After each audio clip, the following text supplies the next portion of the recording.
Steve Pixley, will you be joined by anyone today?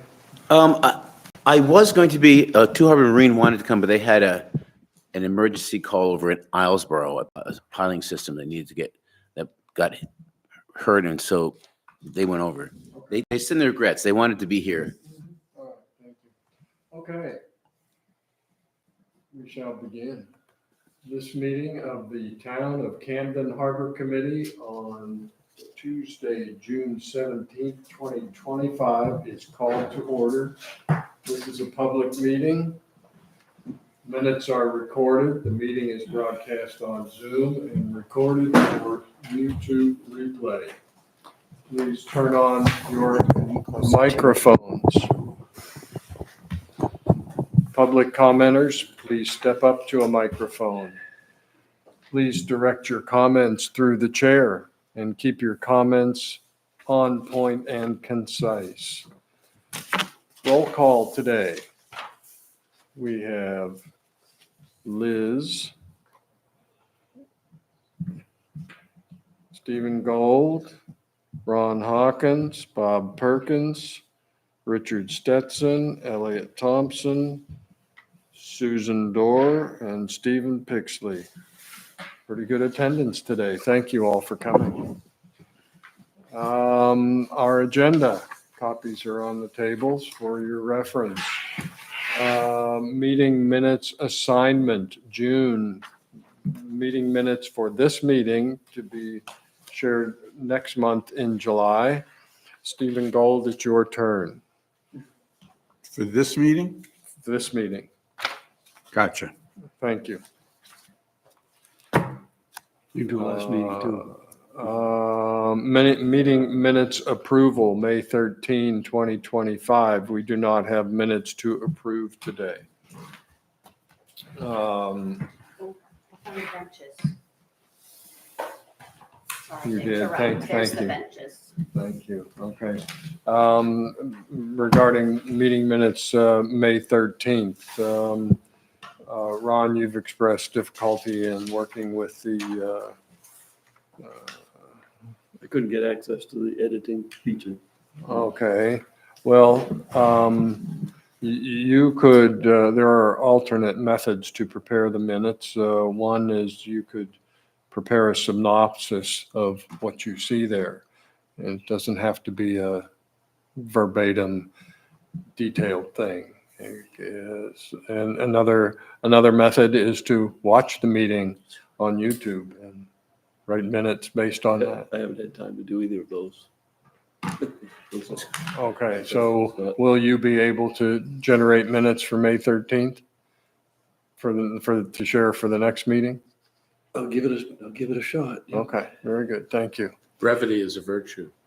Yeah, my AI minutes, when I did it, it did the introduction and then it had no more.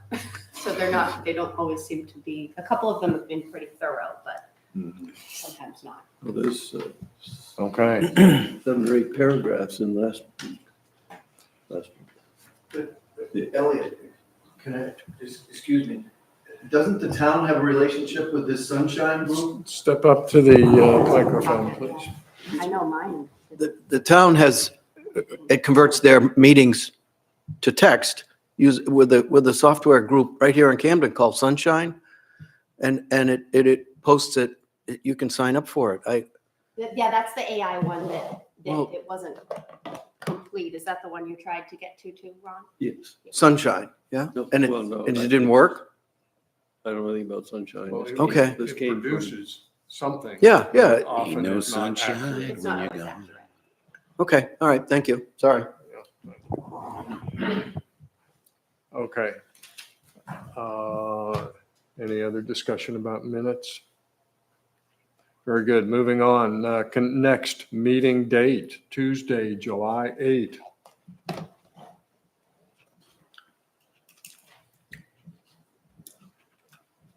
Tuesday, July 8th, 8 a.m.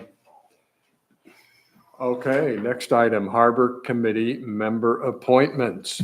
You all may have seen the list that I sent out, and which is also posted at the town website of terms that are expiring this year for Harbor Committee, including Richard Stetson, Ron Hawkins, Liz Joya, and Stephen Gold. And we have a vacancy for Mark Siegenthaler's resignation.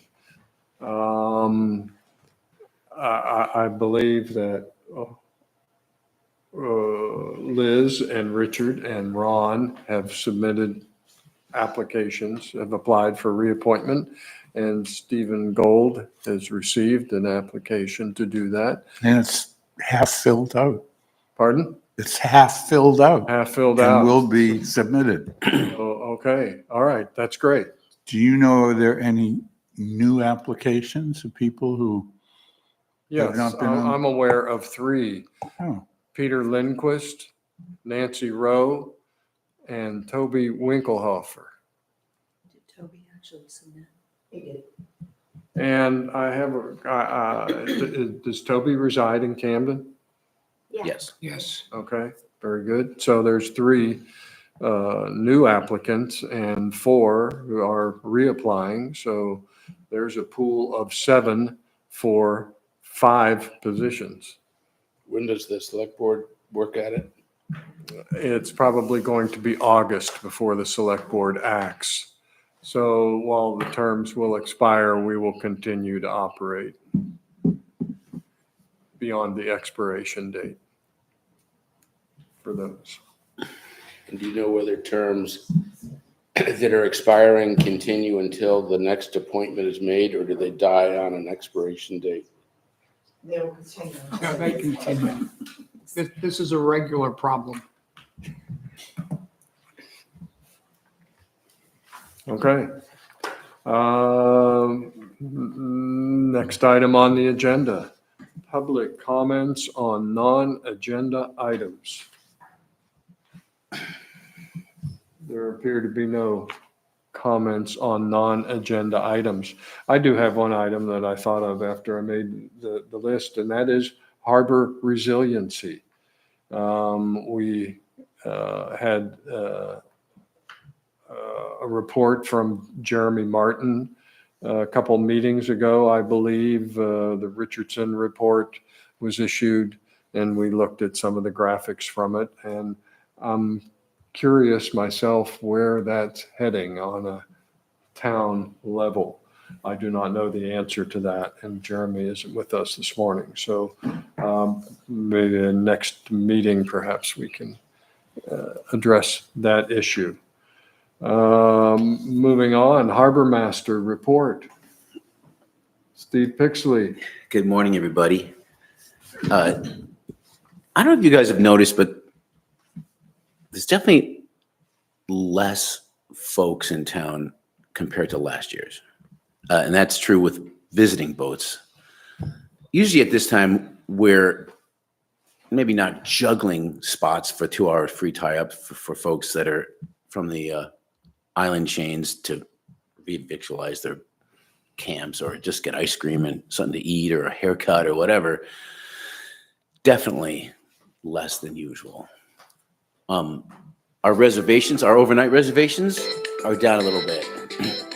Steve, if that's my former wife, I just left. Got the wrong Steve. I'm sorry. Okay, where were you? Where was I? Low crowds. Overnight dockage, basically that's a little low as well. But because of the cold 6 weeks or whatever we've had, the water temperature is actually colder literally than usual. A lot of folks, the mooring fields, usually a little more full than right now. The finger floats, the inner harbor floats, everything's a little bit, the folks, the crowds that come down and do for day sails, a little less. excuse me, Steve. I just got a text from my wife, some kind of emergency. I have to go home. Hopefully I'll make it back before the Thanks, Steve. meeting ends. Okay.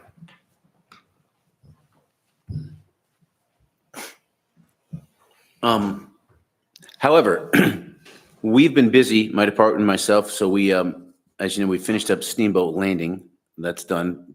Big ovation to the Public Works. We went right when that was done. We went right over. We started working on the riprap and fixed Lake Beach. We had to move the kayaks racks out of the way and back in place.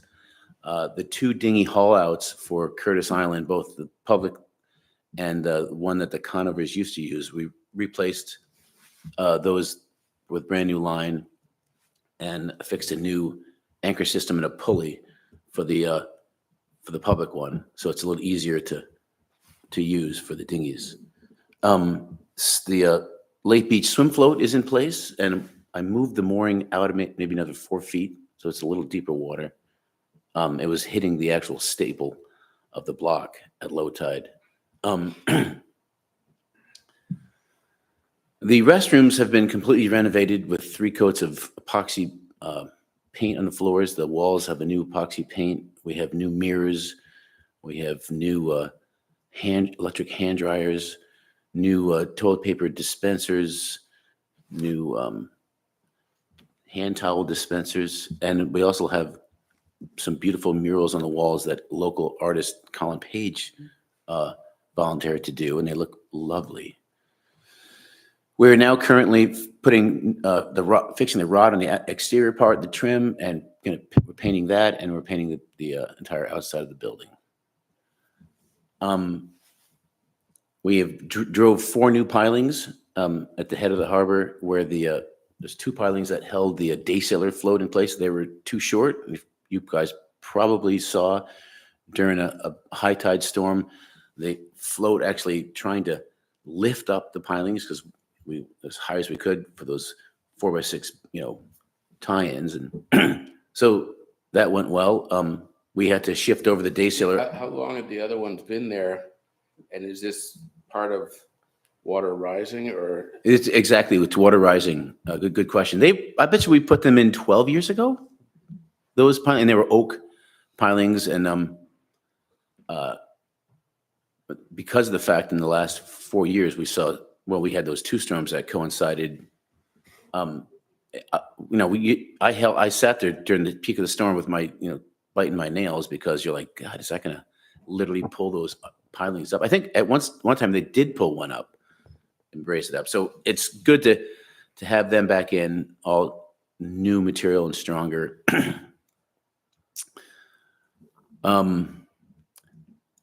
The current building that the town owns right there at the public landing, which was the Chamber of Commerce, where the town is leaning towards making that into the new restrooms in the next 2 years with a TIF grant that we have, but not 100% if we're going to do that.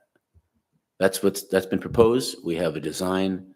The Public Works went in there and we took out a lot of the stuff that was in there, the old carpet and everything.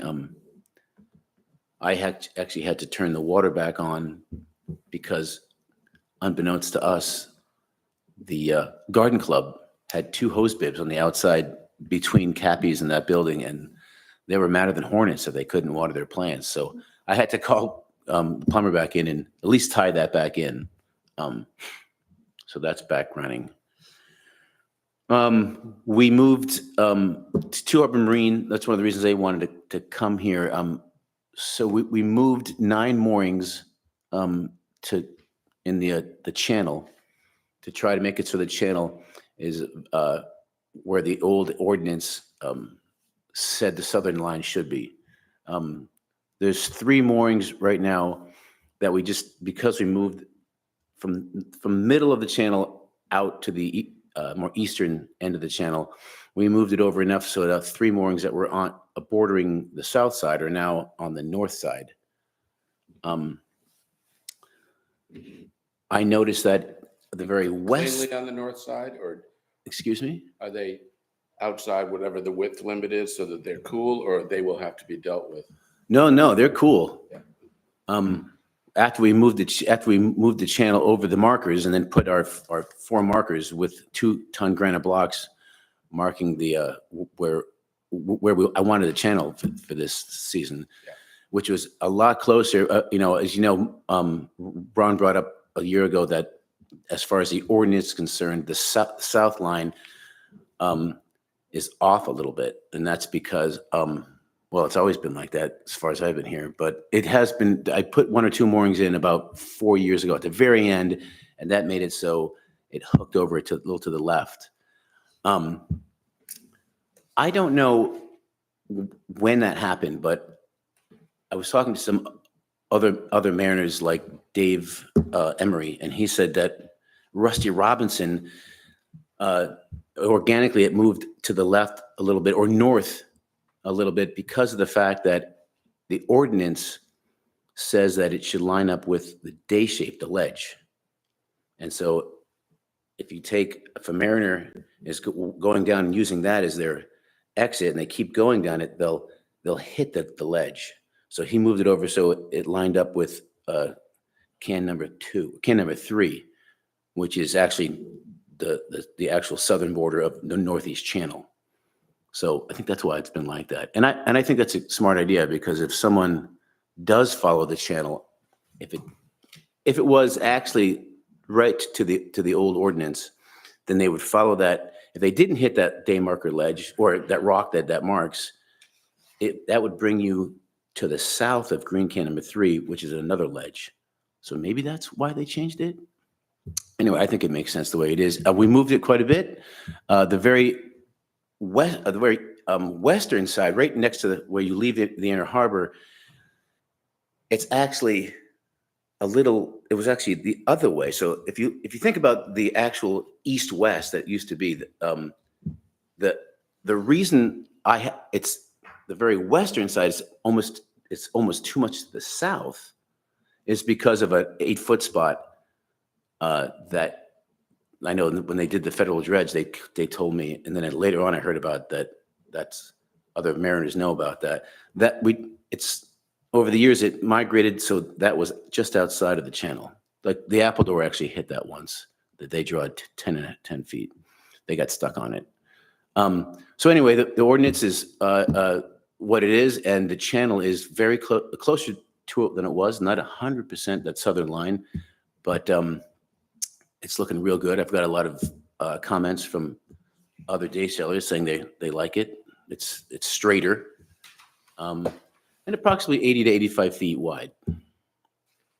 And tell us about the red and green channel markers.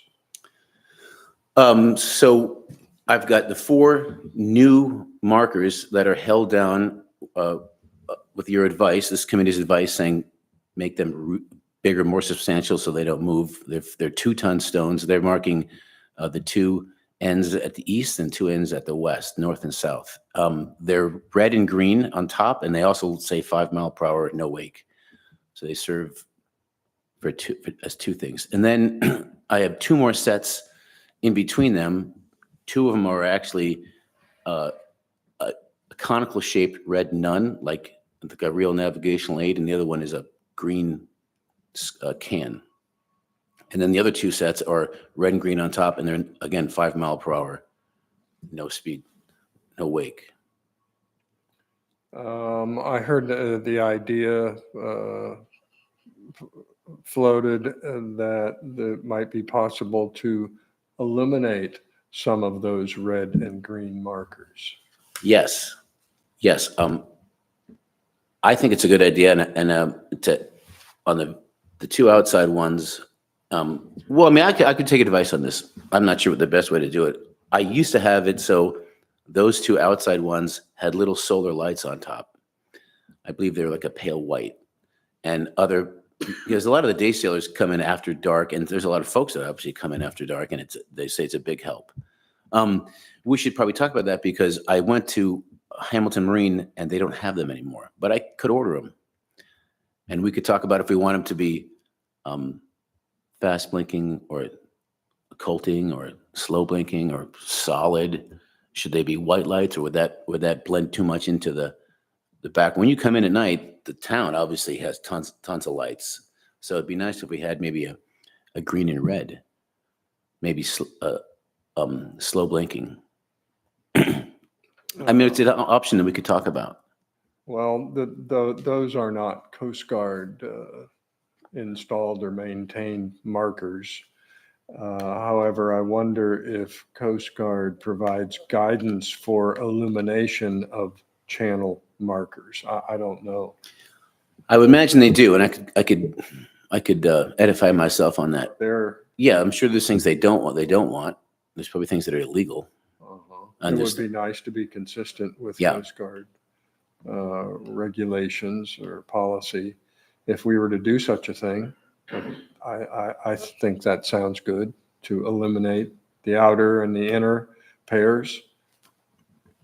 Yeah, I think it would be good. Obviously, it would be a help. The only question I have is whether the red and green versus white are less visible from a distance, because it makes a lot more sense, obviously, to have something that coincides with the sides of the channel and not just have a white light that people have to interpret. But I wonder how far out they can be seen. Yeah, I think good point. But I think when you're coming in, you know the where you are better than that. So when you come in, I can just speak for myself. When it's dark and you're coming in, you're kind of like, where's that tall mast that I use as a marker? Where's this boat that I know if I see that, then I've got to go to the left a little bit, So I think if we had a slow blinking green and a slow blinking red, then you could be able to pick that out. Yeah. Among the other things. So it wouldn't need to be that distant. Yeah.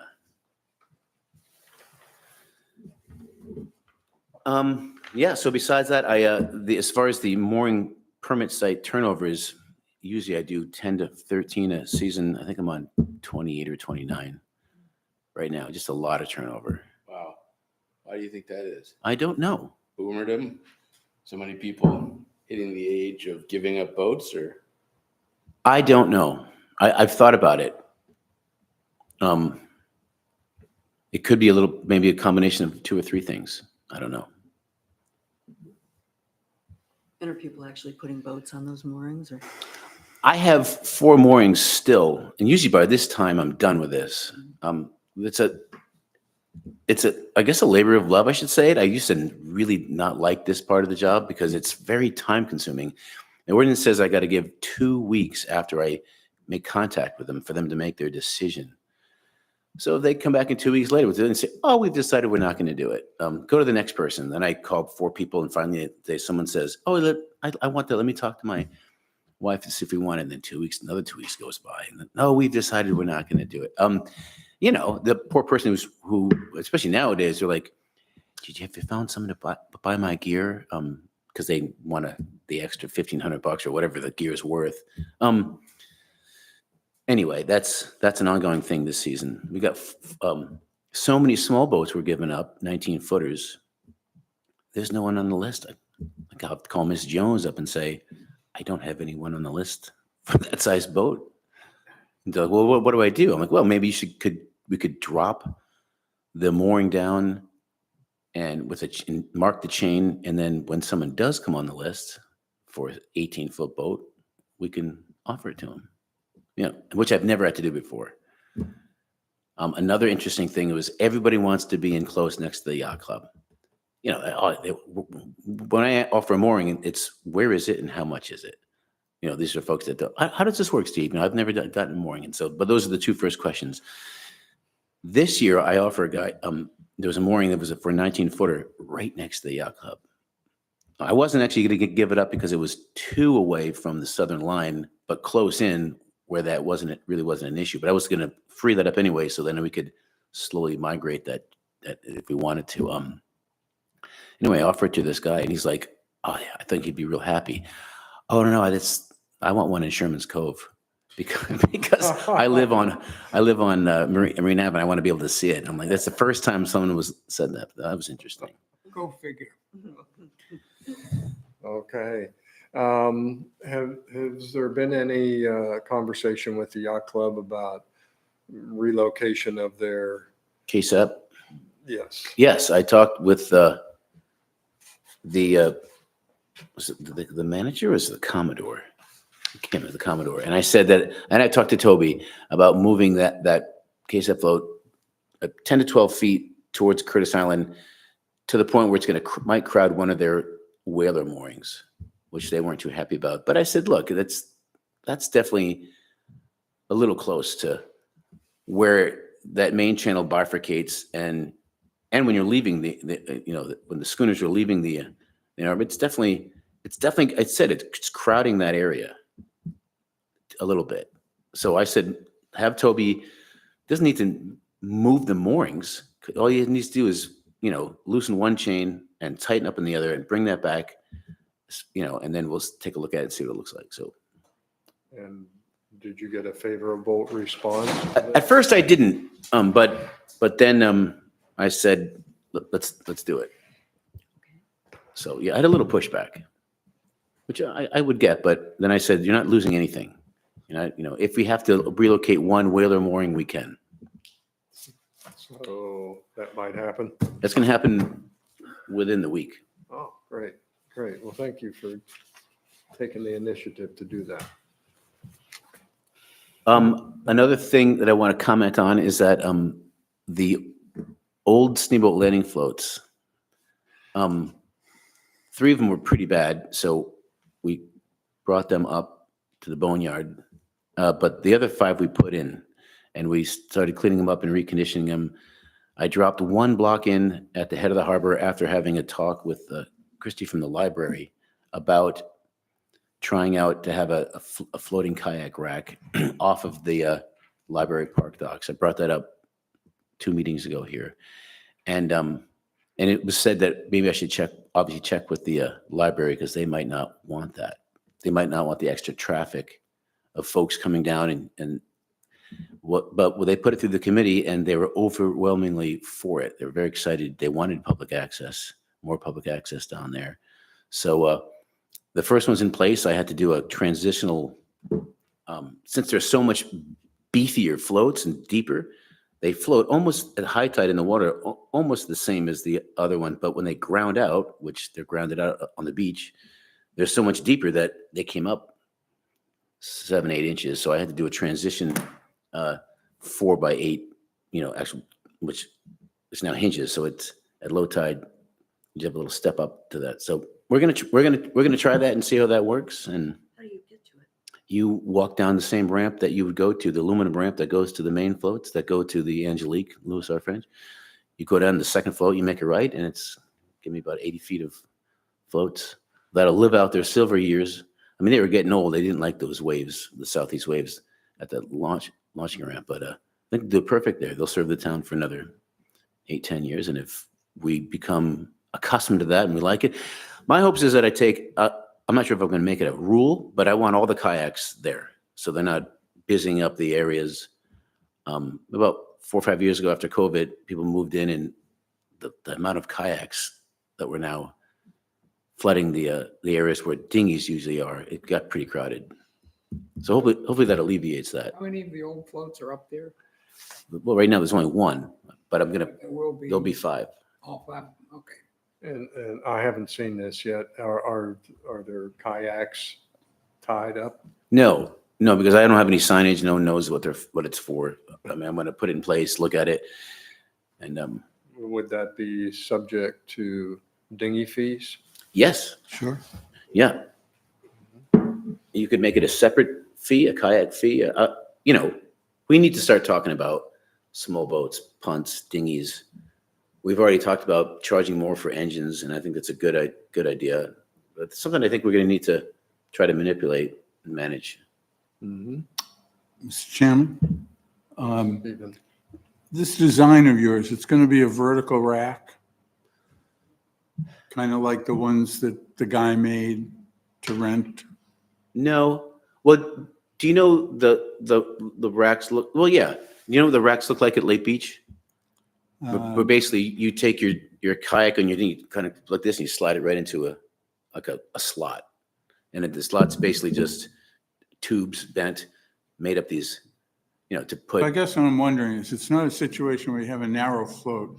Someone's got to grab a kayak and somehow turn around, No, walk forward to get it in the water. no, my idea would be this, and it's a wide float. They're 8 feet wide. So you walk down, make it right, and now you're on it.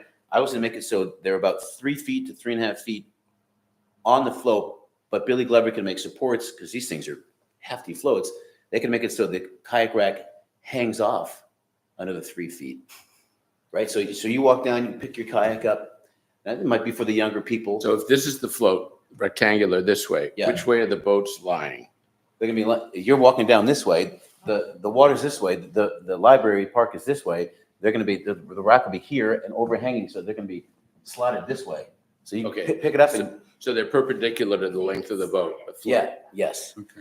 And I'm guessing that I'm gonna have to have Billy Glover design me a single step, because that floats so high that at low tide, you'll have to actually step down and then step to the beach. Because, you know what I mean? Because how else are you gonna get off the float? It's too big unless you're 14 years old and you jump and do a cartwheel. I mean, you know what I mean? You gotta make it so it's a little easier to get down to the beach. So that's, Point of information, just looking at the 26 budget, in terms of dinghy fees, they're allowing for 125 dinghies.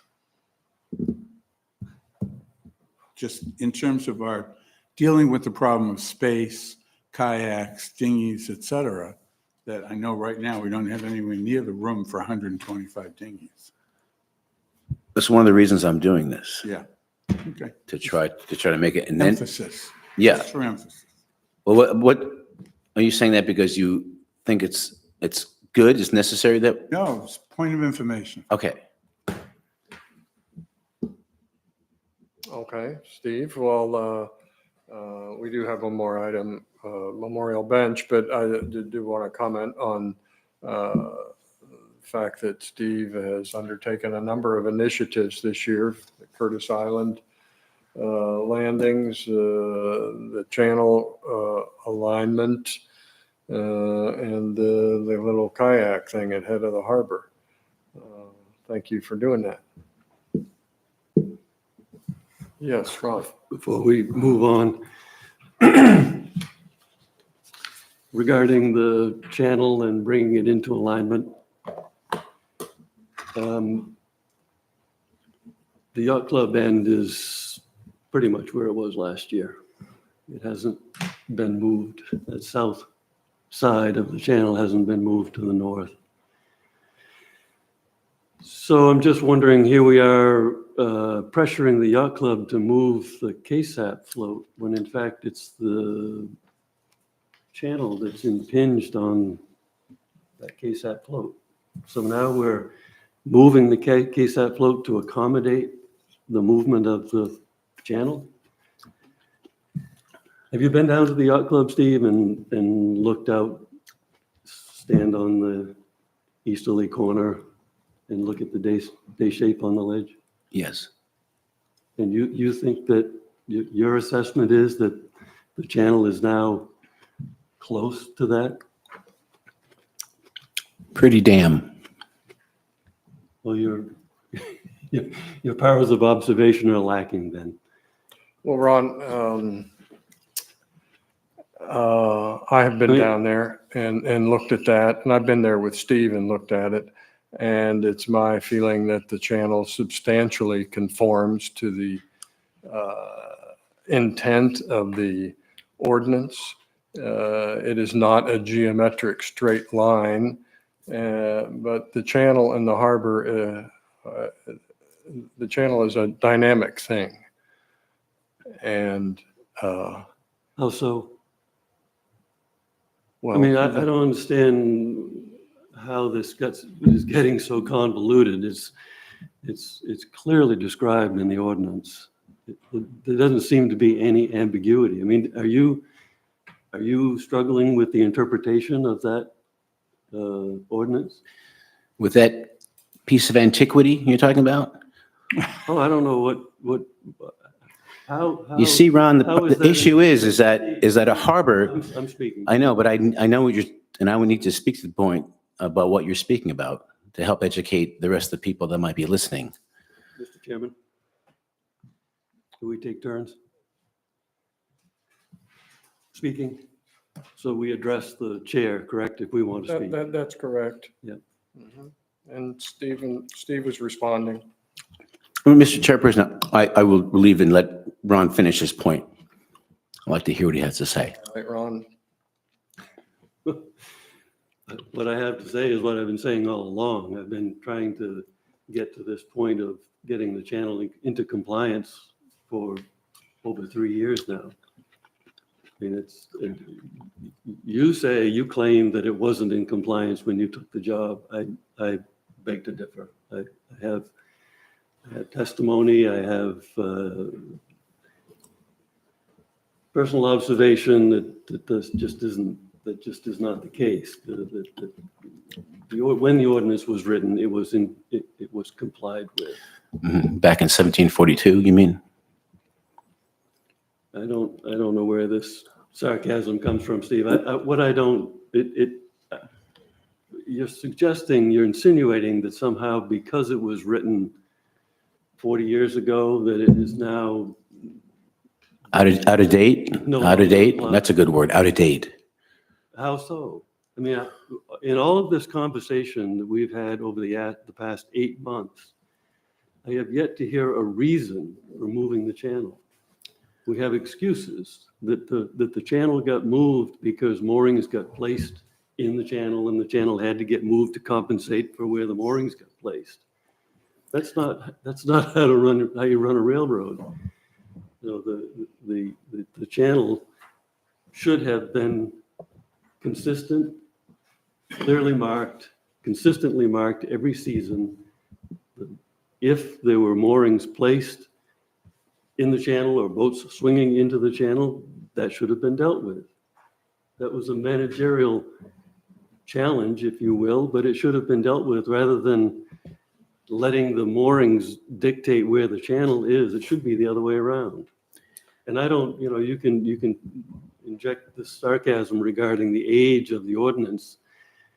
If it's no longer if there's a good reason that we need to somehow change the way it's configured because of recent events or change in technology or something, the antique argument just doesn't hold any water. I mean, if there's a reason, I'd like to hear it. Mr. Chair, Okay, yes, Bob. it's hard to believe that the channel is approaching my exhaustion level that the dam achieved. But my feeling is, if it's not on the straight line, which is clearly articulated, if there's a reason for it to be something else, and with GPS coordinates, it's perfectly easy to go out and say, the channel will be these 4 points on the south side, and then they can draft something and have the ordinance changed for that. I really don't care exactly why we set it at that location or exactly why we're moving it. In my very brief trip, my first trip in my new to me boat, I quickly looked at the channel and said, oh, the moorings seem to be on the right side of the line. The line looks okay to me, but I have no idea, and I'm not going down to the yacht club to see. And we had to just put an end to it. And if the present location works, then let's describe it modernly and put it on the next ordinance, amendment, and be done with it. That's my thought. So Thank you for sharing that, Bob. Yes, Ron? so what is your reason for changing? I've just said, if there's a reason to have it different, I don't care. It's, Well, then, I wouldn't have cared 40 years ago exactly where it was. It had the simplicity of there's a fixed marker out there and a fixed marker here. Let's draw that line. I doubt very much that it would have been the end of the world if someone had come up with something a little different one way or the other. But I just feel like we need to determine that the channel is there. We've got the heavy markers now, and describe it and be done with it. Thank you for your comments, Bob. Mr. Chairperson, I have talked with Jeremy about the fact that where it is now. First of all, I do want to thank Ron for pointing out that, over the years that channel has changed. I know you've drawn a line in the sand in your own mind that that hasn't been like that for a long time and that I changed what the channel was. But honest to God, when I took over as harbor master, one of the things I remember is the late and great Jim French, busy because he had 3 days to kind of like show me the ropes. And I remember him saying, you see that corner right there? And you see that? The middle of the channel, basically, it was right here. This is basically, that's where the channel's got to go. And then throughout the years, that's where it's been. I believe that organically, that channel has slightly moved to better fit what the users need for the channel.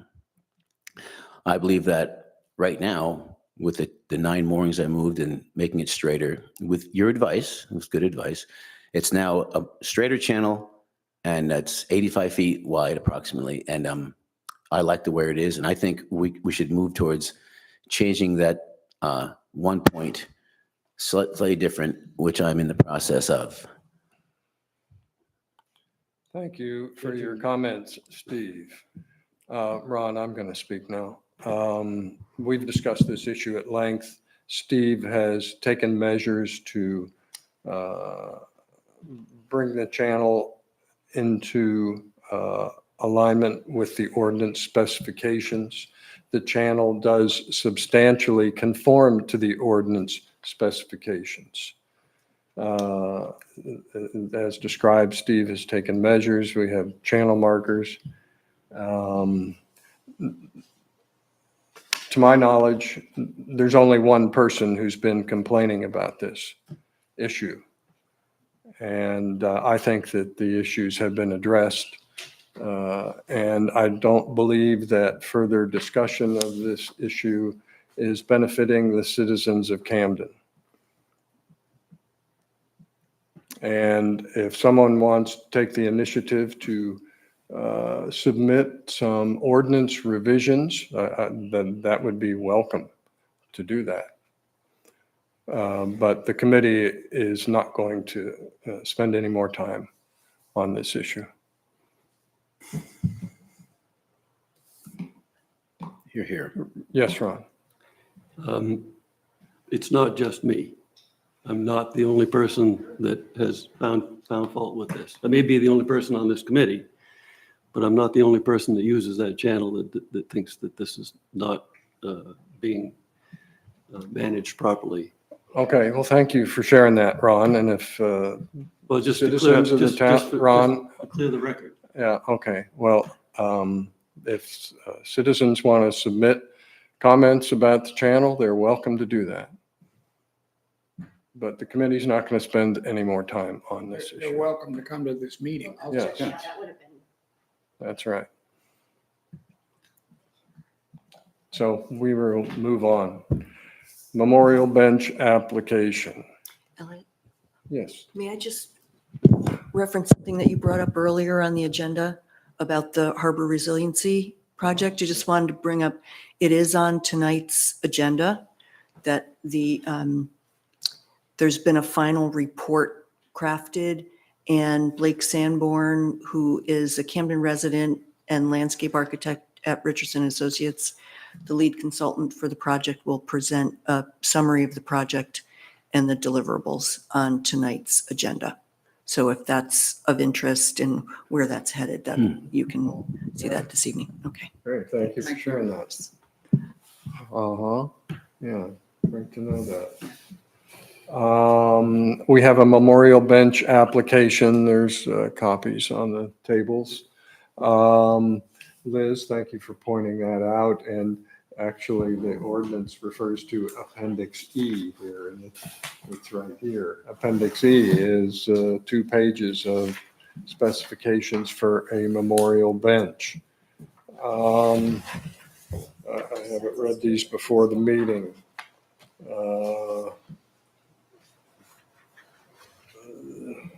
There were some criteria. What page is that? Well, I'm looking at Section. Appendix E. Memorial bench policy. The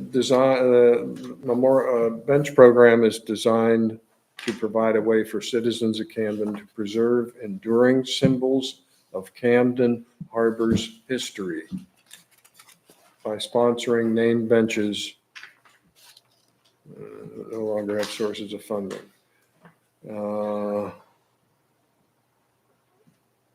So is that the qualification that we have, is that it is an enduring symbol of Camden Harbor's history?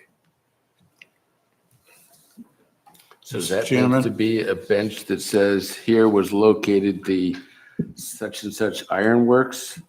Or, because that's what it first talks about. As opposed to being named after just a person. What you just read. What I read, designed to provide a way for citizens of Camden to preserve enduring symbols of Camden Harbor's history. And But does it go on then to indicate that they're named after people or after enduring events? well, I'm looking for that, for their qualification.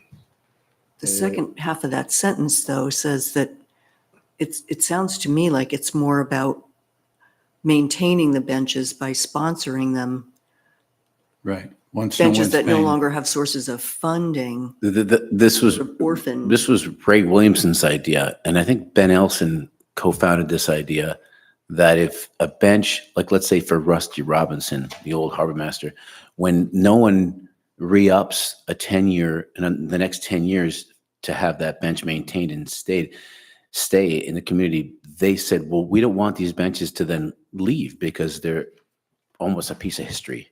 And so they went to the select board and they changed it, the ordinance. So it said that the harbor committee with review could say, well, yeah, we can't get rid of that bench. The town will now take up this bench and keep it in perpetuity. That's what that talks about. The applications that are given to you, basically, it can't be someone that's never been here from New Jersey that just says, I want a bench here. It's got to be someone who meant something to the town, spent a lot of time here, and that's your decision to make. Well, You know, there's a popular uprising occurring in New Jersey as we speak. Western New Jersey. Yeah, it doesn't have much to do with our benches, though. Mr. Chairman, yes, can Steve, I ask Steve a question? go ahead. What's the current status? How many benches do we have? Do we have room for more benches? Would this mean building another bench, et cetera, et cetera? Yeah, it would be building another bench. I just ordered a new crop of wood, the type of mahogany, which used to be Meridian. Then they changed it to Navy wood, and I get it from Viking, Warren Viking. Now it's a new name, Ballyhoo. Anyway, I just got that, and I ordered 3 new sets of steel to be made up by Billy Glover. So there's room for more benches? Yeah, there's room right now for more benches, especially now that we have the bridge to Terabithia over that area. That's Put a bench over there. there's already 3 benches over there, and now there's 2 benches that I didn't even build that were put over there. I don't know who put them in there. On the little island? Scout Garden Club did that.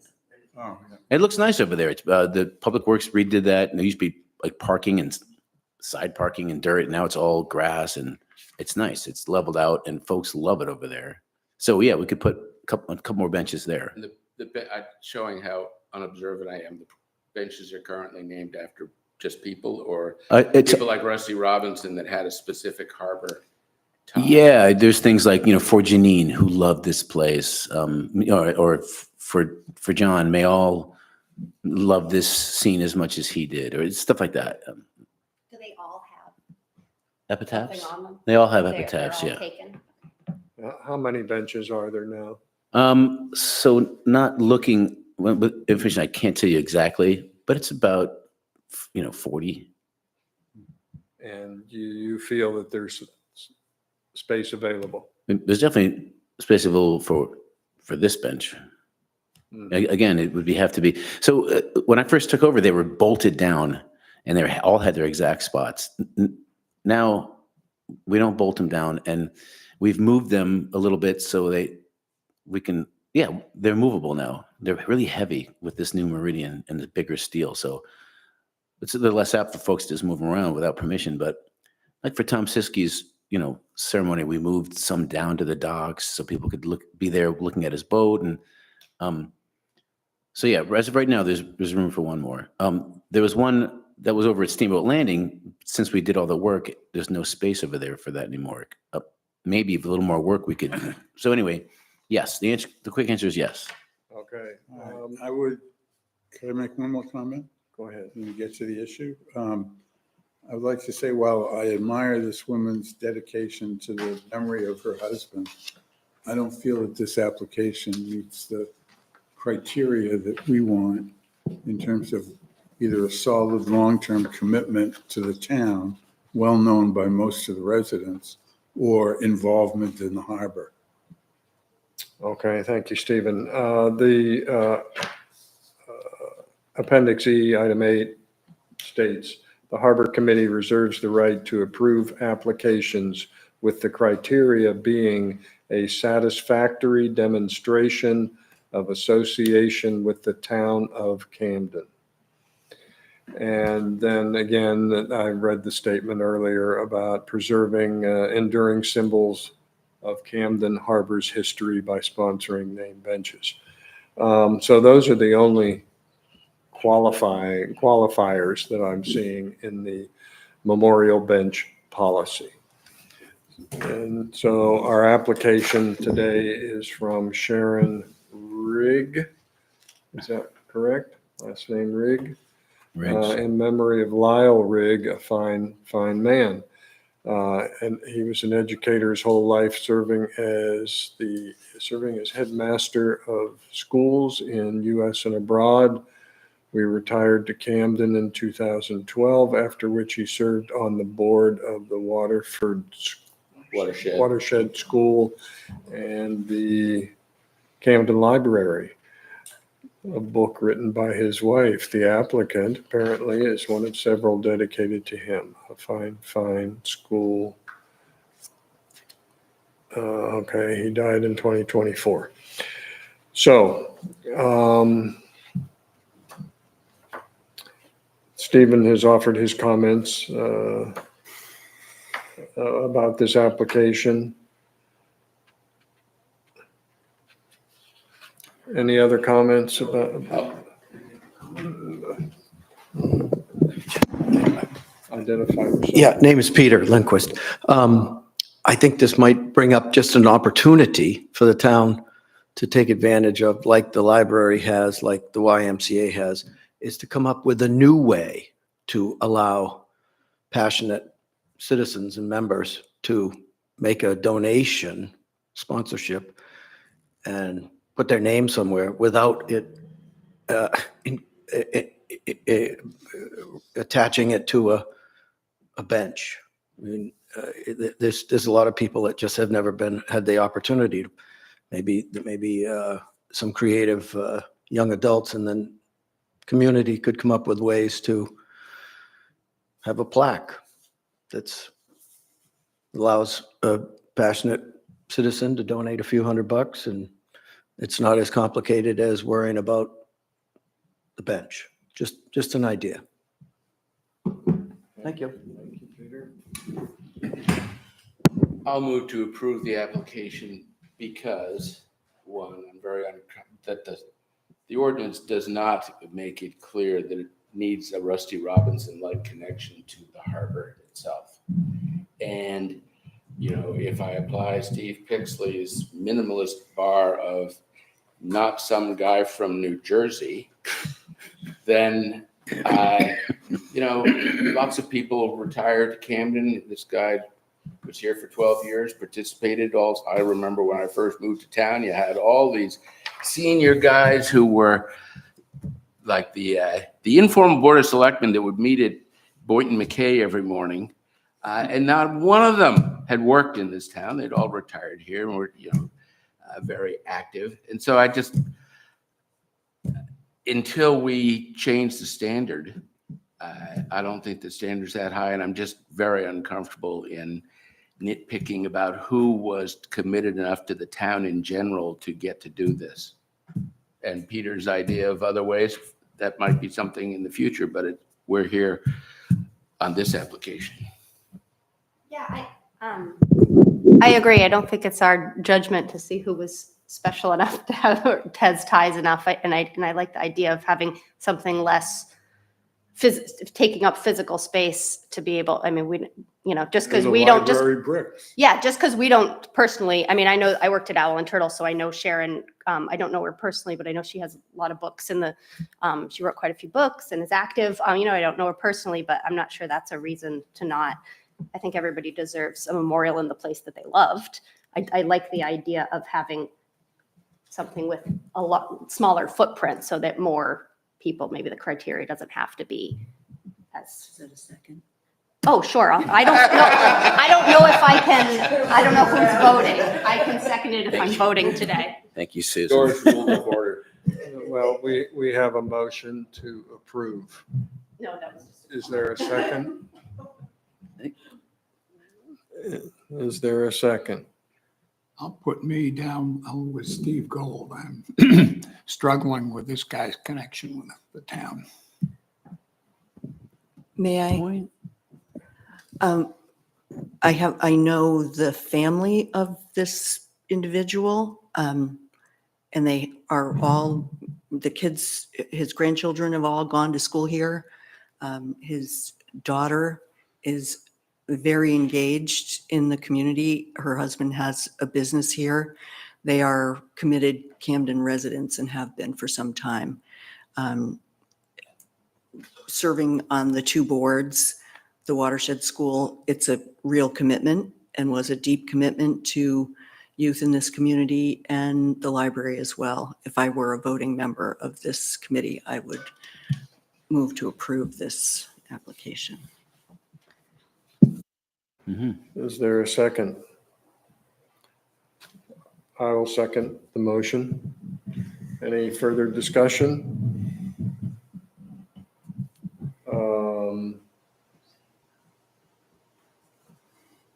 We will vote on it. All those in favor?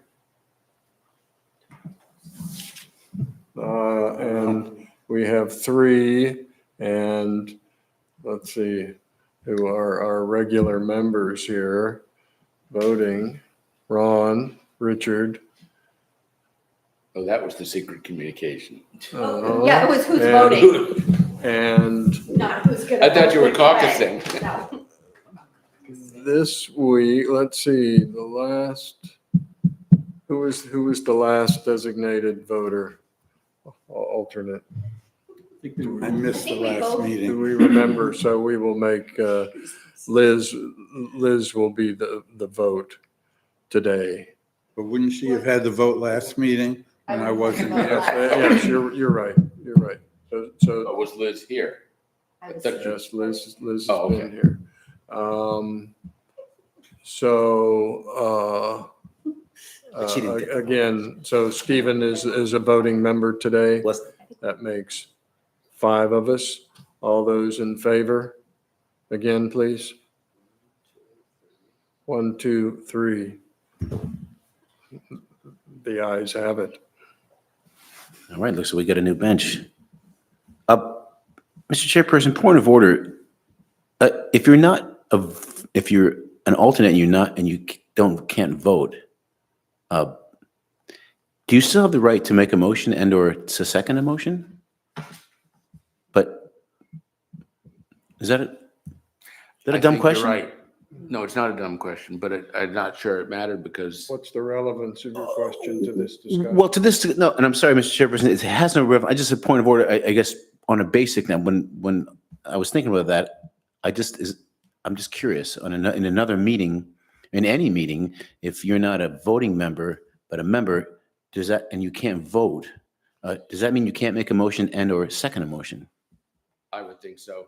You can talk. You're the lawyer here. Yeah. I'm If, listening. if you're not a voting member, then you're not want me to be officially. No, I'm just very curious, because it just came to my mind, like, Can you make a motion? No, I You don't think can't vote on it. you're not That's right. official. Fine, You're a right ghost here. who can speak. Okay, well, that's an interesting point. Hmm. Can an alternate member for future reference, yeah. make a motion? Okay, well, we won't have an answer for that today, Steve.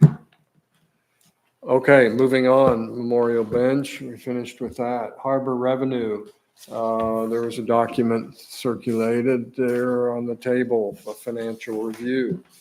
I prepared this financial review using data from the municipal budget, July 1st, 2025 to June 30th, 2026. And these are aggregate numbers for all accounts within the harbor department. So looking over revenues, historically increasing.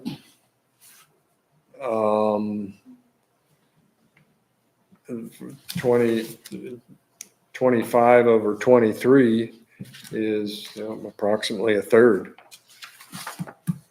33% increase in revenue.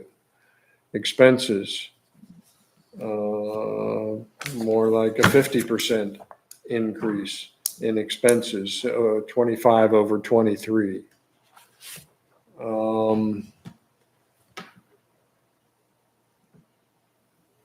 So if you look at the budget document, you'll see different accounts there. And Stephen, I think you mentioned, and you were using some average fee, I suppose, when you Well- said that it was 125. Oh, yeah, I was just using their budget number for revenue from dinghy permits, divided by $125, which is the current dinghy permit fee. Well, fees vary a little bit, but yeah, I guess that's probably the most common. But I do have extensive comments about this when you're ready. Okay, well, yeah, sure. Go, Okay, please. Offer my your comments. concern, which has been my concern for years and years and years, is the town's attitude toward the harbor. And what to me feels like a non-recognition that it's a major financial contributor to the town. And I feel that the way they put together the budget and the numbers, it reflects the fact that they are not appropriately recognizing the income from the harbor. Now, in my numbers for the income, I added up everything that's in the budget for 2026. I included the reimbursement for the pump-out boat. I included the boat excise tax, which I admit some of that may be on small boats that never see the harbor. But the rest of it is all what's just copied out of the budget. And I get revenue of $469,400, which is larger than the number they print. But then when you go to the detailed part of the budget, okay, and it says expenses relative to the harbor, there are things in here that just, I feel don't belong here. One of which has a lot to do with the public restrooms. I mean, they're not really for the harbor. They're not connected to boat and boat revenue. If you sat in front of those restrooms with an interview and a clicker, it'd be 99% tourists and maybe 1% of people who came off a boat. So to say it's a harbor expense, not only, there's several categories. Park landing restrooms, okay? Park landing restrooms is $31,000. That just doesn't relate to harbor expenses. And then if you go further down, there's public landing restroom maintenance, $15,000. Now, at one point, Steve did that for a while or whatever, but it's still not a harbor expense. And then you get to public landing building maintenance, okay? That's $10,000. That's not really appropriate to be a harbor expense. Another thing that's always been sort of a bone of contention with me anyway, and I don't know Steve's salary, but it says full-time wages, $96,500. As far as I know, Steve is the only full-time employee, and I don't know if he's paid $96,000. However, he has always had responsibilities either at the Snow Bowl, excuse me, or with the Highway Department, but his or the full-time employee's entire expenses and taxes and health care is charged to the harbor. So I don't think that that's appropriate. Let me see, there are three things here. One is, that I just have a hard time getting through my head is, here we go. Pump out boat operators, $38,000. Well, that's just, it doesn't ring true to me. And is that a duplication of our $26,000 part-time wages? I mean, these are all the same people. No, So- not necessarily. The pump out boat operator is somewhat separate than a deputy. That's why they have a different term. There's your pump out boat operator, or you're an assistant harbor master. And remember And that- sometimes you do it. well, sure, because we don't want to lose the 90% funding that we get. Well, I for don't that know where boat, the for the 90% operation of the funding boat. is in the revenue, when in the revenue department, it only lists $10,000 of reimbursement from the state. Okay, that's a Jody question, but I know that's not true. We get 90% reimbursement of everything. So that $30,000 to have an operator for the summer, for the season, 90% of that gets refunded by the state. If that's true, then it should be listed in the harbor revenue section. It only says state reimbursement for pump out boat, and it says $10,000. 90% of $38,000 is not $10,000. So all I'm saying is, without nitpicking every item, although there's lots to do here, These are pretty interesting, actually. Yeah, I can see if Jody could come in next one, and she Yeah, would I love to mean, come in. She'd love to come in. realistically, all right, especially say the buildings down there, they're not harbor stuff. Well, I mean, again, the town has decided that after Parks and Rec wasn't doing a great job, they put that in my lap. I understand that, but So what it is an I'm saying expense. is, like, for example, was it last year or 2 years ago that this committee worked a great deal to determine the fees for moorings, et cetera, dinghy permits, whatever. And then arbitrarily, Audra bumped them up. Maybe with the rationale of, well, we need more revenue or whatever, and the harbor has to contribute more. Well, the harbor does contribute a lot more. If you add up all the things that I'm thinking about, it may be $100,000 more that is actual revenue from the harbor that it's not credited with. Mhm.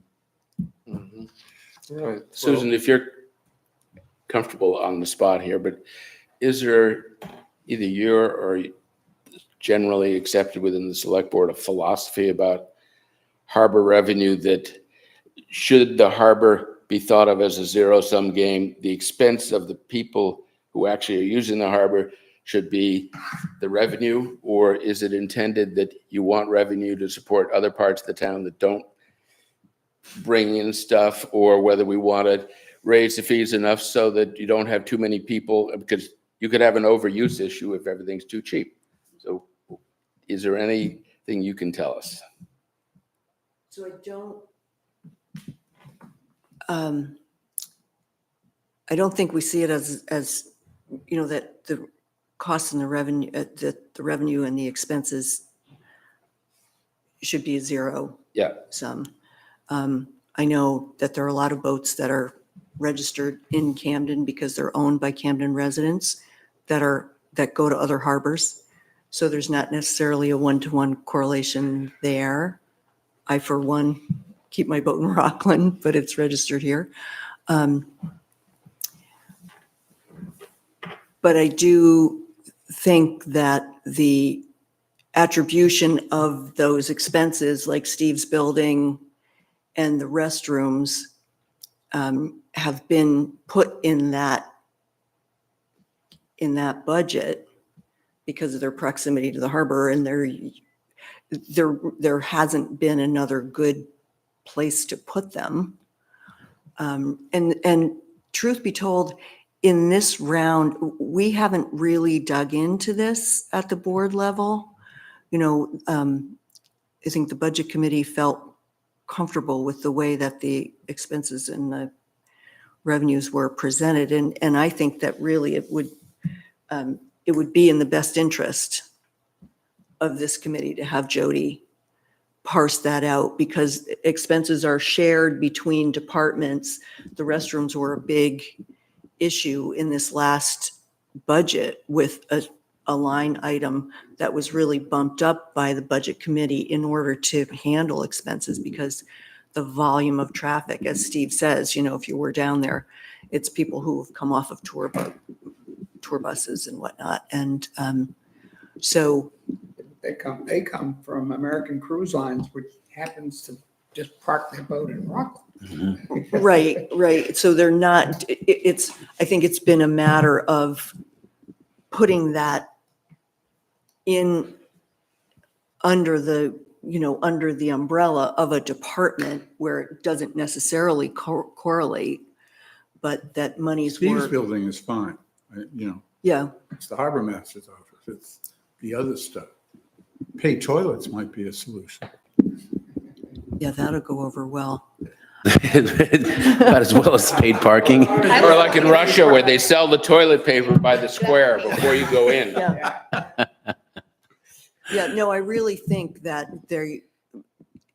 when it comes down to how salaries are paid and how, you know, which different pots of money are used to fund the different categories, there are some, you know, there's crossover between Parks and Rec, state That's another reimbursement. example.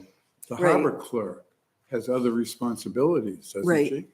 And yet, I don't know her salary either, but it's that $33,000 plus her FICA, plus her health insurance. Right, it gets so divided out between Does it get several divided? departments. I know it should get divided, but I just don't know Is if it does. Jimmy the harbor clerk? Jimmy's a harbor clerk, and I believe that she still does work for the sewer department as well. What? As well as being the deputy clerk. Yes, So- obviously answering questions, giving out Yeah. dog licenses and stuff like Yeah. that. So yeah, So- we can figure out if that's, you know, I mean, it's really easy to get in the weeds of Yeah. how this is all parsed out. And, you know, rather than Right. misspeak, I would really Yeah. encourage this group to have Jody, you know, on Zoom or come to a meeting and just walk through that. I think you'd feel much better about Which Jody are you referring to? Jody Hanson. I'd like Well, to Jody say Richards that probably, well, they're both, we've had two Jodys in Yeah. finance. Yes, in here. Either Jody. I'm not necessarily bringing this up because I feel our rates are too high or something like that. It's just sort of like the truth in lending law. For sure. Yeah, I think clarification is valuable, and there, you know, I don't think that there's any attempt on the part of the accounting to obfuscate it. It's just a system that's been created because we have so many different revenue streams that it doesn't appear to be transparent. Okay. Steve, Steve? I'm sorry. where did you get your detailed numbers from? It's in the budget. It's in this document, Town of Maine Municipal Budget. As opposed to the annual report, which contains, I think there might I be don't a know how copy on the- detailed the annual report is, to be it's not honest. that detailed. Okay, well, this is the actual budget, and virtually every department, like say municipal expenses, they're all broken out into every category of municipal expenses, and in this one, it's harbor expenses. Janice might have a copy of this on her counter. Yeah, I'm sure. It's around somewhere. Um, Actually, if she doesn't, they'll print it out for you. Holly will do that. I have looked at the annual report over the past few years. I've been looking at it every year, and I've sometimes struggled to pick out the revenue and expenses for the harbor because they seem to be in different places. And I went over the budget with Audra a couple months ago and talked about harbor items. And I kind of got the impression that the budget committee level might be a good place to have some of this discussion, because they're the ones that are coming up with doing the footwork on the budget. And it seems it would be good to talk to a representative of the budget committee. I'm sure every year they come up with the same list and assign numbers to it, and don't say, it's a footprint. They probably don't say, well, maybe this shouldn't really be here, or et cetera. Because it's a lot of work putting together this budget.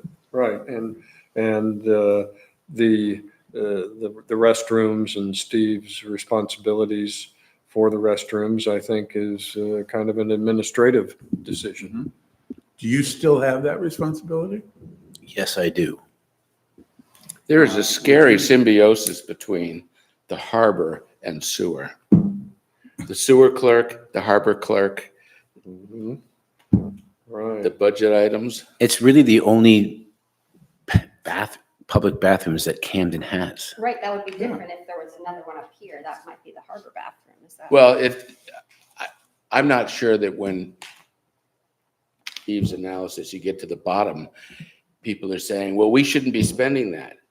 But or that we shouldn't have our harbor rates be what they are, because that sort of depends on the market. But I do think that this process at least should lead to a recognition of how valuable the harbor is as an asset, not just because we smile when we go out on it, but it literally pays for a lot of stuff for the town that the taxpayers would be paying for in a different way. Well, yes, and it's obviously the decisions that have to be made in a town like this are multiple, and there's a myriad of them, and it's hard to make those decisions. What is the tertiary money that the harbor brings in? Right. I mean, it's hard to calculate that. A single big boat comes in and they spend $2,000, and then one day the local florist. I mean, it's hard to try to figure out exactly how much. What should what kind of Economic impact. Yes. is the word they're Impact, looking right. for. Susan, you mentioned, you suggested a presentation by Jody Hansen.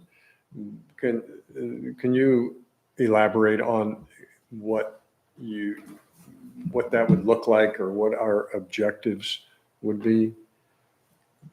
Well, I think if you have specific concerns, I mean, there are, so I'm looking at the budget for this year for the harbor. And there are things that are, that are fairly straightforward. And then there are things that are going to be, I think it's incumbent upon you all to think, what doesn't jive? What are you feeling is less than consistent? And, be specific about what the questions are that you would want to have answered. I mean, there are explanations for what all these expenses are. So it's just a matter of, how the accounting is done so that you Yes, feel I don't think the numbers would change, the numbers won't just change. the allocation. Yeah. And, I mean, there are formulas that are used to quantify the economic value of something like the harbor for everyone who comes to town and walks down there and buys a hot dog and, takes it in. Those are numbers that people in the tourism industry have come up with of ways. And it's a huge, huge asset, far beyond the numbers that are reflected in the budget. And we certainly don't take that for granted. I don't think anybody in town takes it for granted. You know, it's our brand. It's our icon. I mean, we just saw the level of passion around Part of the harbor. part of the let's call it. harbor. You know, it brought out more people for a June ballot than we've ever seen before. So there's no question that close attention is being paid to it. So I think the more clarity that we can have, especially if we're looking at, you know, fee schedules, and is there going to be a need in the next couple of cycles to address that? Mhm. Okay, thank you. Stephen, you mentioned harbor fees being raised. That was part of an overhaul of all town fees. It wasn't just the harbor fees that were raised. Every fee in town went up, building permits and all kinds of stuff. Susan, are you able to cite revenue numbers very generally for the Snowball? Probably in here somewhere. Yeah, we just had a report from, well, Snowball is a special revenue fund. It's different from it's outside of the regular budget. And there Yeah, was a believe. report in our last meeting. I'm just seeing if it's in the minutes. We did have a report from Jeff with the Snowball numbers. Steve, are you pulling it up? No, I got a report that Charbar and one of Alex's boats are touching. So I'm going to go check that out. They're on the mooring. That's the second time they did that. So I got to go. Joining us today. Yes, thanks, guys. Have a good day. Steve, can I get a quick question for you? Just pull this off the top. What percentage of your time would you say is spent other than harbor work? Other than a what? Harbor work? Like in the winter over at the Snowball? Snowball or highway department? No, I don't do highway anymore. I haven't done that in 15 years. Public, I would say during the winter, I would say it's 80-20 just during those 5 months, because I do 20% with, rewriting, or maybe 70-30. It's hard to say because I'm always answering the phone for harbor related issues while I'm on the mountain. So it's hard to pull that, hard to say. Steve, when was the last cruise ship at Camden Harbor? I would say that was about a year before COVID. Okay, thank That you. was it. So just pursuant to your question, I'm just looking at the minutes from the last select board meeting, and Jeff Nathan reported to us because we were approving the Snowball budget. So they had 1.3 million in revenue. Season passes were 83% of their target. He's looking at for FY '26, he's looking at a 5% increase to 1.35 million. And key budget items, 8% increase in personnel, 80,000 for maintenance, 20,000 for new rental equipment, 50,000 for new construction, $6 increase in adult season passes, and a 20% discount for Camden residents. So your question was specifically about revenue. Just Yeah. Trying a comparison with the harbor. Yeah. So it's significantly greater. Yeah. And how about the Opera House? Just off, do you know anything off the top of your head? I can, you have to dig around in the, You got to dig, but it's all in here. yeah. Okay, all right. However, the Snowball still operates at a loss, correct? Well, the Snowball got a $236,000 subsidy to close their gap. But do we know whether that's, if you take out capital expenses, Mhm. does that change that 200? In other words, I think there's a difference between losing money on the season Right, and having to put, and I'm making it up, having to put in a new chairlift and calling that right. expense? They had overages in staffing and maintenance. And actually, the ticket revenue, the revenue was up, but it was offset by deferred maintenance, some, snow making, more staffing. They wanted to get everything online sooner, so they staffed up more and for a longer time, but they had more days of operation than they've had So this was in your, a great year. it was a for great year, operations so. Compared to the last several. Susan, is the budget committee active now?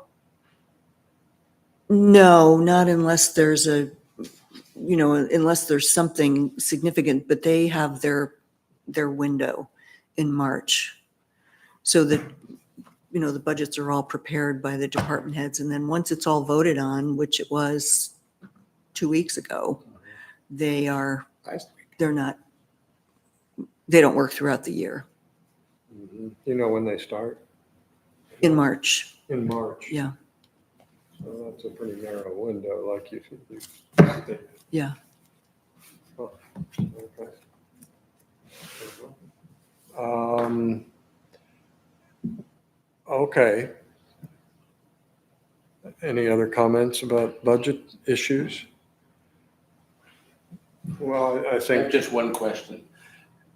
When Steve was looking at these numbers and when the town runs them, do the expenses, freshwater expenses get blended into the harbor fees? In other words, Barrett's Cove, Bog Bridge, the other water bodies that we have public access and we maintain. So, yeah, so there's a separate, because now we have an inland water, we have Inland- staffing around inland harbor master. inland harbor master. So that's its own loop. It doesn't show up in the itemized harbor budget. Yeah, I think that and I'm happy to clarify that. But it's a new, I think that's completely separate. Okay. I'm just scrolling through to see. There is a committee and an entity that is Inland Harbor. And we do have an officer now.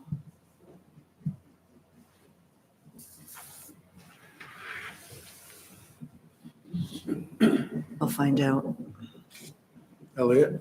Yes, Steve. Can I volunteer to put together just a summary for the committee's next meeting of those items in the harbor expenses that we would like to examine more closely or question as being appropriately charged to the harbor?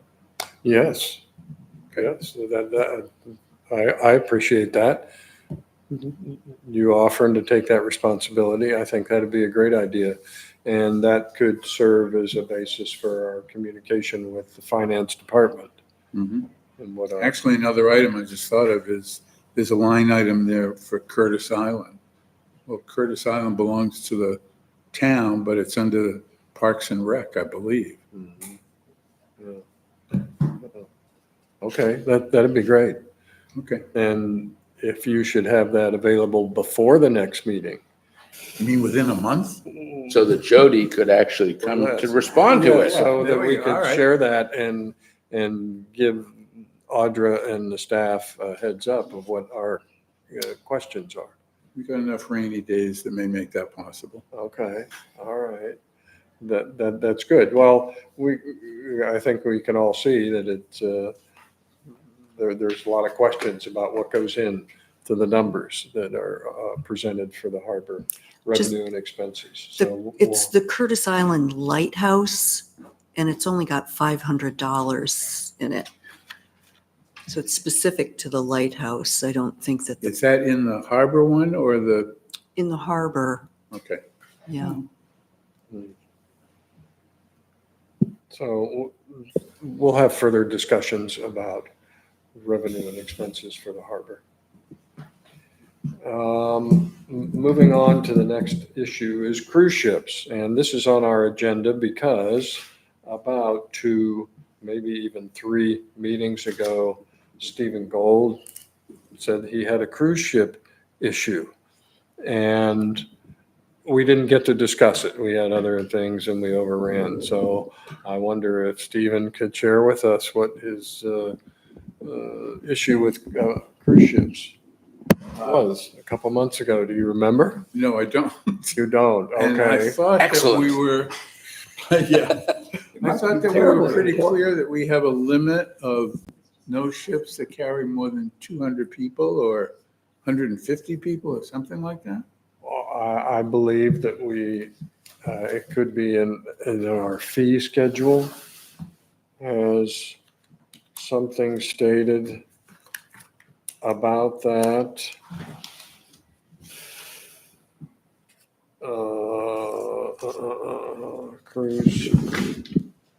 Cruise ship fees, maximum ship capacity, 175 passengers, $1,600 per visit. This is on the 24, fiscal year 24. And actually, without having to dig through this, I don't recall seeing cruise ship revenue specifically. Steve just said we hadn't had Oh, them we haven't had any. since before COVID. Yeah, that's why I asked him. Seem right to me. Does it seem right to you?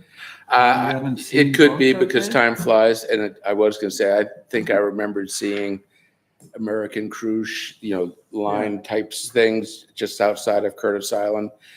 But it could have It could been have been as much as yeah. that 5 or 6 summers ago. I think it might have been. Yeah. What year is? Pretty fuzzy. I mean, there was a few years in there that I don't With really a- remember. In the Right, past. so it must be back. They still bus them from Rockland, but I don't believe, I couldn't tell you, I could look when they've been actually physically docked outside of Love big Camden. It has been a while.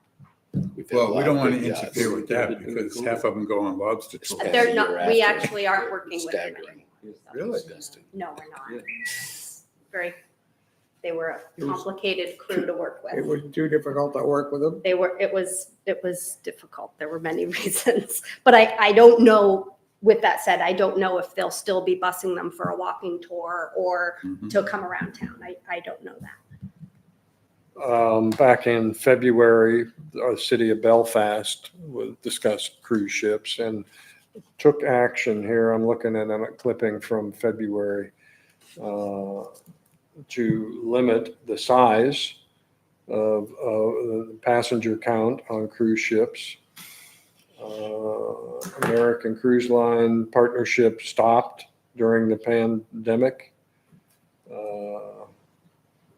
So that had the byline here is Belfast eyes limits on cruise ships. So they've been talking about it up there, but here in Camden, cruise ships have been a non-issue Yes, for the they'll be past few back. years. So, Surprised me. right, and we raised the fees substantially back about 4 or 5 years ago to where it showed for last fiscal year $1,600 a visit. We haven't had any visits. I doubt it's an expense speed bump for them. No. It's got to be logistics. $1,600 for boats with those many people and what they're doing. It's a tip. Especially as opportunities diminish elsewhere. I think in the recent court case, Bar Harbor's limit was upheld on cruise ships, on big cruise ships. Was what?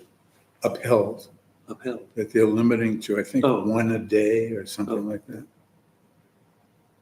Well, my most fun trip to Bar Harbor was the clock change weekend in November, thinking we'd go up there and there'd be nobody, had the place to ourselves. We're driving up the loop road and you look out and the Queen Mary 2 is there, and it just dwarfed Frenchman's Bay and made the town so much fun. There were all these people lined up for the restaurant speaking different languages and speaking New York. It was amazing. Is that a language? Well, it sounded like it was almost as difficult to understand some of them as. Combination of a language and an attitude. We go in October and they're used to, one here or there. And now we have to make sure we get the schedule to see who's going to be there because there's a lot more there. Something broke again. We done? Yes, I think that concludes our discussion about cruise ships and our agenda for today. Meeting's adjourned. Thank you. Okay. Thank you all for coming today.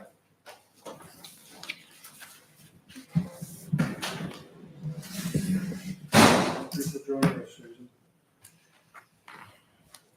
Your capacity as Harbor Committee liaison, will that continue? I don't know, we're gonna be talking about that, not at tonight's meeting, probably we'll workshop it a little bit and then bring it forward.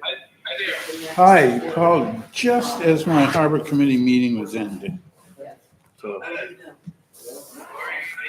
Live or are you doing it online? no, I'm live downtown. Where are you? Downtown. Hey, you want to meet for a cup of coffee? I'll get my hands, I'll get Okay, sounds good. all right. We have to pay to park down there now? Yes, absolutely. Stand by your car.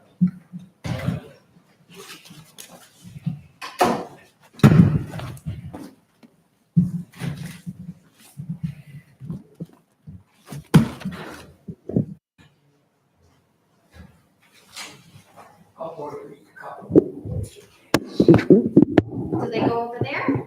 Yeah. I've never seen this.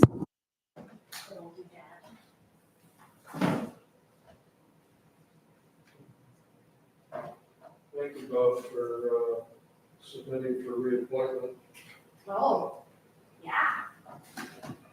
So they won't discuss that even in July, I guess. Well, yeah, sounds like it's stretching out.